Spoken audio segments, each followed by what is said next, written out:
Hi hello welcome to GRTV. గడ్డం ప్రసాద్ కుమార్ ని కలిసిన ఎమ్మెల్సీ కవిత. ఆధునిక భారత వైతాళికులు మహాత్మా జ్యోతిరావు పూలే విగ్రహాన్ని తెలంగాణ శాసనసభ ప్రాంగణంలో ఏర్పాటు చేయడం గురించి కలిసి మాట్లాడారు. ఆధునిక భారతదేశంలో పునర్జీవన ఉద్యమ పితామహుడుగా మహాత్మా జ్యోతిరావు పూలే కృషి చిరస్మరణీయం. అణగారిన వర్గాల పట్ల, మహిళల పట్ల వివక్షకు చరమగీతం పాడుతూ ఈ దేశంలో సామాజిక సమానత్వానికి బాటలు వేసిన ఆర్జులు వారు. సంఘాల్ని సంస్కరిస్తేనే వివక్షకు గురైన వర్గాల గుడిసెల్లో అక్షర దీపం వెలిగించిన కాంతిరేఖ జ్యోతిరావు పూలే గారు. మహోన్నతమైన ఈ వ్యక్తిత్వం తనను ఎంతగానో ప్రభావితం చేసిందని పూలేను తన గురువుగా ప్రకటించుకున్నారు రాజ్యాంగ నిర్మాత బాబాసాహెబ్ అంబేద్కర్ గారు.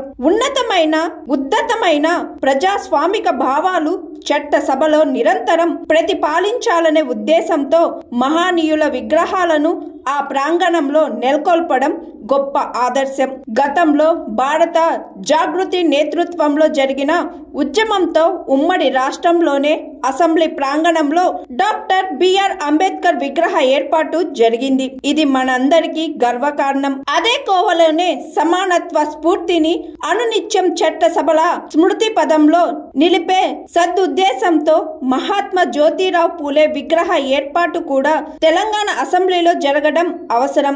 ఇది భారత జాగృతి సహా వివిధ సామాజిక సంస్థల, బీసీ సంఘాల చిరకాల కోరిక.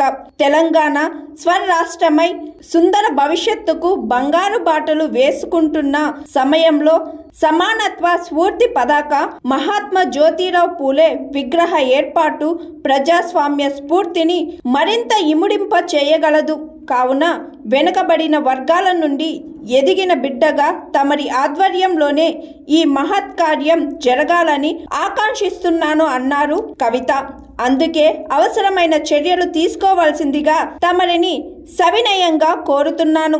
తెలంగాణ రాష్ట్రంలో సమానత్వ సౌభ్రతత్వాలు వెలివిరవాలని, ప్రజాస్వామిక భావాలను వికసించాలని మనస్ఫూర్తిగా అభిలాషిస్తూ కృతజ్ఞతలు తెలియజేశారు ఎమ్మెల్సీ కవిత గారు. Hi, this is Swathi. Like చేయండి, షేర్ చేయండి, కమెంట్ చేయండి అండ్ సబ్స్క్రైబ్ చేయండి జిఆర్టీవీ.